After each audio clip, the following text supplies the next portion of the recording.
Okay, सो ये हमारा question है। क्वेश्चन एक बार प्रॉपर बहुत अच्छे से पढ़ लो। पढ़ने के बाद अब हम लोग देखते हैं कि क्या बोला है क्वेश्चन में। हम लोग को एक सेमी सर्कुलर, ये एक क्लोज्ड वायर बताया गया है। ये एक लाइन दिखाया गया है, इसके लिए यहाँ पर बाउंड्री शब्द का यूज किया गया है। उसके इधर यूनिफॉर्म मैग्नेटिक फील्ड भी बना हुआ है, क्रॉस मतलब अंदर की तरफ जाते हुए बहुत सारे मैग्नेटिक फील्ड लाइंस यूनिफॉर्मली, और इधर कोई मैग्नेटिक फील्ड नहीं है।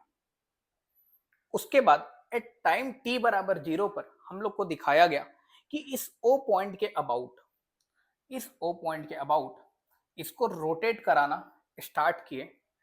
स्टार्टिंग में ये जो सेमी सर्कल का ये वाला लाइन है और ये जो बाउंड्री वाला एक्सिस है, ये कोइंसाइड कर रहे हैं। कोइंसाइड मतलब एक के ऊपर एक है। मतलब जब ये वाला लाइन इसके ऊपर ऐसा रहेगा तो ये पूरा ऐसा घूमेगा, तो ये थीटा भी धीरे धीरे कम होते होते कितना हो जाएगा, 0 डिग्री।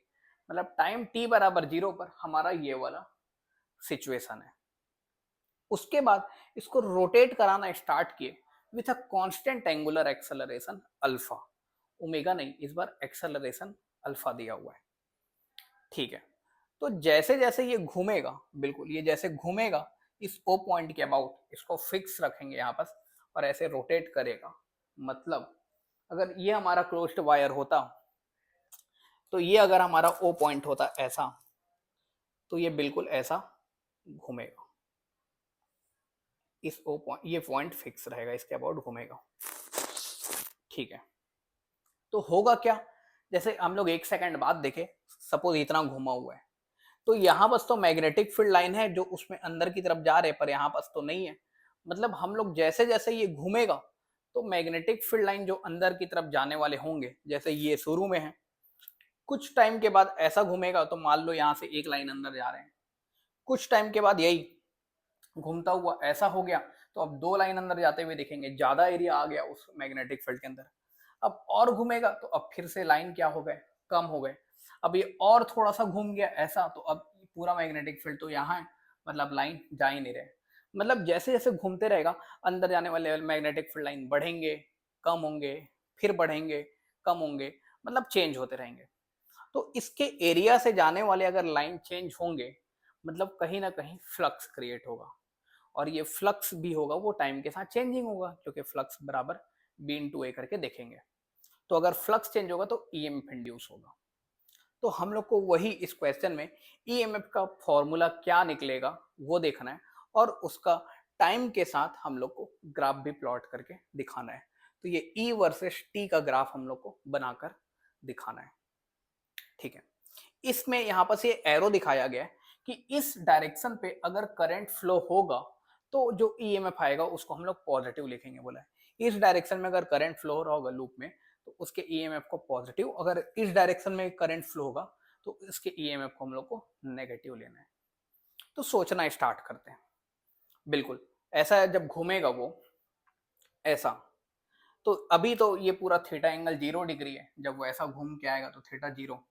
जब ये ऐसा घूम जाएगा तो ये थीटा कितना आ जाएगा, जब ये वाला लाइन सपोज यहाँ तक आ गया ऐसा, तो ये थीटा हम लोग को कितना दिखेगा, 90 डिग्री। तो ये वाला ड्रॉ बना गया है जब थीटा कितना है, 90 डिग्री, जिसके लिए पाई/2 यूज करेंगे। उसके बाद ये पूरा घूम के ऐसा हो गया है, तो इस बार थीटा कितना दिख रहा है हमको, 180 डिग्री, जिसके लिए पाई यूज करेंगे। उसके बाद थोड़ा सा और घूम गया पूरा यहाँ से लेकर यहाँ तक, नहीं यहाँ तक पूरा, ठीक है। बिल्कुल ये ऐसा लाइन था, घूमते घूमते घूमते घूमते ऐसा हो गया, तो कितना चेंज हो गया, ये 270 डिग्री, मतलब 3 पाई/2। अब इस बार देखेंगे तो पूरा थीटा कितना है हमारा, 2 पाई। तो टाइम के हिसाब से थीटा चेंज होते जा रहा है, और थीटा चेंज हो रहा है तो ईएमएफ जो होगा वो चेंज होते जाएगा, बिल्कुल फ्लक्स की वजह से। तो हम लोग को ईएमएफ तक पहुंचना है, तो पहले हम लोग फ्लक्स पर पहुंचते हैं। तो हम लोग फ्लक्स के लिए यूज करेंगे क्या, बी डॉट ए, और अगर देखा जाए तो इसको बी ए कॉस थीटा। और कोई दिक्कत की बात नहीं है, लूप ऐसे रोटेट हो रहा है तो इसका एरिया अंदर लिखो या बाहर लिखो, मैग्नेटिक फील्ड भी अंदर है तो हम लोग एरिया को भी अंदर ले लेते हैं।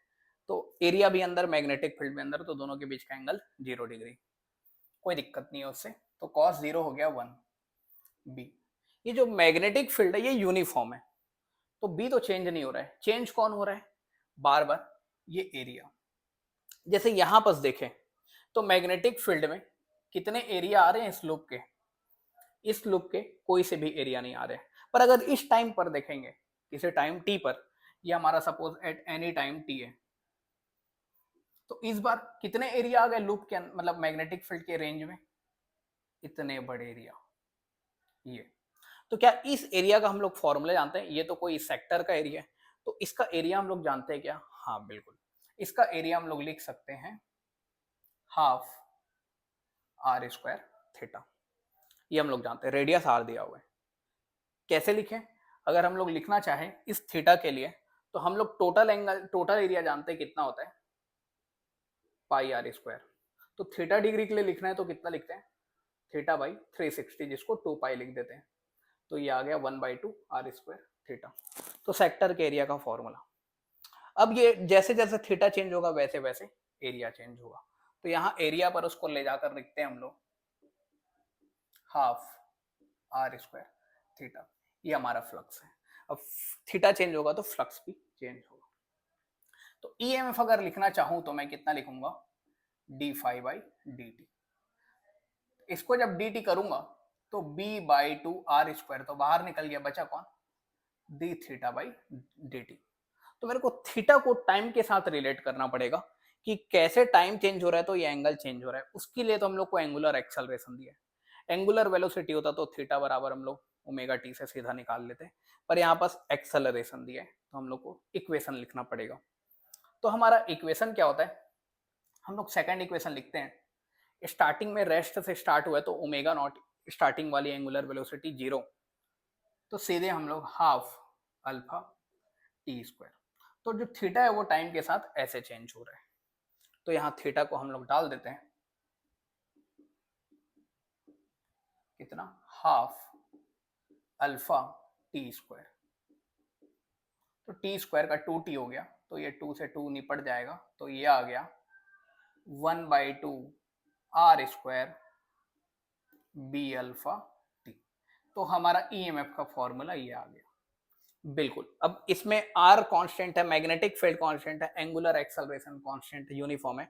टाइम जैसे जैसे चेंज होगा वैसे वैसे ईएमएफ चेंज होगा। तो यहां से अगर हम लोग देखें तो E is directly proportional to time, मतलब टाइम के साथ हम लोग ग्राफ बनाएंगे तो उसका स्ट्रेट लाइन बनेगा एकदम, और स्लोप कितना दिखेगा, पूरा ये वैल्यू हमारी उसकी स्लोप रहेगी। ठीक है, तो क्या ये डायरेक्टली हम लोग इसका ग्राफ बना लें? बिल्कुल नहीं, ऐसा नहीं। अब देखो क्या होगा, अब देखो यहां से यहां के बीच में ये हमारा t बराबर 0 की कहानी है, ये t बराबर π/2 और ये t बराबर पाई। जब यहां से यहां जा रहे हैं तो घूमते घूमते पहले एक लाइन पार हुआ, बिल्कुल जैसे जैसे घूमेंगे अंदर जाने वाले लाइन पार होंगे, तो हम लोग एक दो लाइन यूज करते हैं। तो π/2 तक एक लाइन, फिर पाई तक दो लाइन अंदर जाने वाले पार हुए, मतलब अंदर जाने वाले लाइन जो है वो बढ़ रहे हैं। तो हमेशा ईएमएफ ऐसा इंड्यूस होगा, मतलब अगर सर्किट क्लोज है तो ऐसा करंट फ्लो कराएगा जो इस क्रॉस को, बढ़ने वाले को कम करे। तो इसमें कैसा करंट फ्लो होना स्टार्ट होगा, यहां से डॉट मैग्नेटिक फील्ड क्रिएट होने चाहिए, ये वायर में ऐसा करंट फ्लो होगा जो डॉट, तो डॉट के लिए हम लोग ऐसे एंटी क्लॉकवाइज ये करंट फ्लो होगा। अगर एंटी क्लॉकवाइज करंट फ्लो हो रहा है तो उसके ईएमएफ को हम लोग को नेगेटिव लेना है, क्लॉकवाइज के पॉजिटिव लेना है। तो इसमें भी एंटी क्लॉकवाइज और इसमें भी एंटी क्लॉकवाइज, क्योंकि क्रॉस बढ़ते जा रहे हैं तो करंट हमेशा डॉट क्रिएट करेगा, तो एंटी क्लॉकवाइज। अब यहां से यहां के बारे में देखो, जब t बराबर हम लोग पाई से लेकर ये t बराबर हम 2 पाई तक जा रहे हैं, तो क्या हो रहा है, अब वो रोटेट करना स्टार्ट, अब ऐसा आने और चालू हो रहा है, तो कुछ पोर्शन उसके मैग्नेटिक फील्ड से बाहर आ रहे हैं, तो अंदर जाने वाले क्रॉस अब कम हो रहे हैं। अगर क्रॉस कम होंगे तो ऐसा करंट फ्लो होगा जो उसके लिए क्रॉस क्रिएट करेगा। तो यहाँ पास क्रॉस जाने चाहिए, तो मतलब ऐसा करंट फ्लो होगा तो क्रॉस क्रिएट करेगा, तो इस बार करंट ऐसा फ्लो होगा, और सेम इसमें भी ऐसा होते रहेगा। तो इसमें क्लॉकवाइज करंट फ्लो होगा, तो ये जो ईएमएफ बनाएगा वो पॉजिटिव बनाएगा। क्लॉकवाइज करंट के लिए हम लोग को ईएमएफ पॉजिटिव देखना था लूप में। तो यहां तक जो ईएमएफ है वो नेगेटिव है, और यहां से यहां तक जो ईएमएफ है वो पॉजिटिव है। तो सीधे हम लोग स्ट्रेट लाइन तो नहीं खींच सकते, कभी उसका मतलब ये पॉजिटिव दिखेगा, कभी किसी टाइम तक टी नहीं, ये हमारा टाइम नहीं है, ये एंगल है, सॉरी, थीटा बराबर पाई और ये थीटा बराबर 2 पाई किसी एंगल तक। अब एंगल चेंज हो रहा है तो एंगल टाइम के हिसाब से चेंज हो रहा है, बिल्कुल हम लोग यहाँ देखें टाइम के हिसाब से एंगल चेंज हो रहा है। तो हम लोग एंगल चेंज कर रहे हैं तो टाइम मतलब टाइम चेंज कर रहे हैं तो एंगल चेंज हो रहा है, तो ईएमएफ भी चेंज हो रहा है, कभी पॉजिटिव कभी नेगेटिव।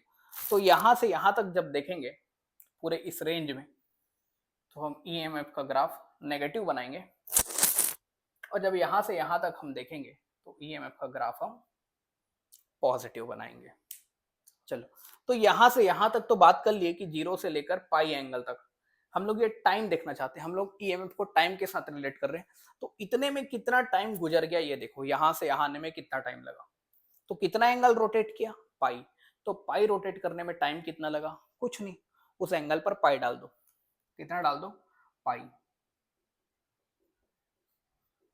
तो यहां से टाइम कितना आ गया, 2 पाई/अल्फा। इस टाइम तक ईएमएफ नेगेटिव रहेगा। अब जब वो पाई से लेकर 2 पाई रोटेट हो रहा है, मतलब जब ये एंगल 2 पाई होता तो कितना टाइम गुजर गया है देखो, हाफ अल्फा टी स्क्वायर, तो ये आ गया 4 पाई/अल्फा का रूट। इतना टाइम टोटल, इतना टाइम टोटल, इतने टाइम में से वो इतने टाइम तक √2 पाई/अल्फा तक वो नेगेटिव, और यहां से लेके इस ड्यूरेशन तक, इस ड्यूरेशन तक जब एंगल पाई से 2 पाई रोटेट हो रहा है तो ये ड्यूरेशन में ईएमएफ जो आएगा वो क्या आएगा, पॉजिटिव आएगा। तो मेरे को दोनों लाइन खींचना पड़ेगा। अब हम लोग ग्राफ बनाते हैं इसका। चलो, तो ईएमएफ का मेरे को कभी पॉजिटिव भी दिखाना पड़ेगा और कभी मेरे को नेगेटिव भी लाइन दिखाना पड़ेगा। ठीक है, समझे कि नहीं समझे?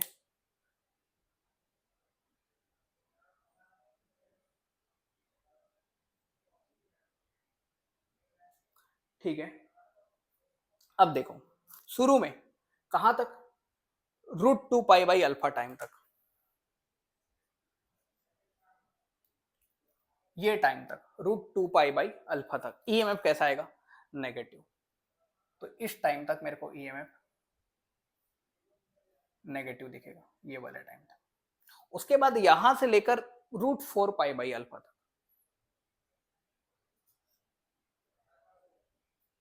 4 पाई/अल्फा तक मेरे को ईएमएफ पॉजिटिव। तो यहां से लेकर यहां तक ईएमएफ मेरे को पॉजिटिव लाइन, और फिर सेम कहानी जीरो पर आकर रिपीट हो गया। अब वो फिर रिपीट होगा तो अगले इसी टाइम ड्यूरेशन में वो ईएमएफ मेरे को फिर से क्या दिखेगा, नेगेटिव दिखेगा। कितना टाइम, फिर से एंगल कितना डालेंगे, 2 पाई हो गया, अब एंगल डालेंगे 3 पाई। तो जब यहाँ 3 पाई लिखूंगा तो ये हो जाएगा 6। तो अगला √6 पाई/अल्फा तक वो मेरे को नेगेटिव दिखा। अब उसके बाद फिर से क्या दिखेगा, वो पॉजिटिव। तो इस तरीके से हमारा ईएमएफ क्रिएट होगा। चलो।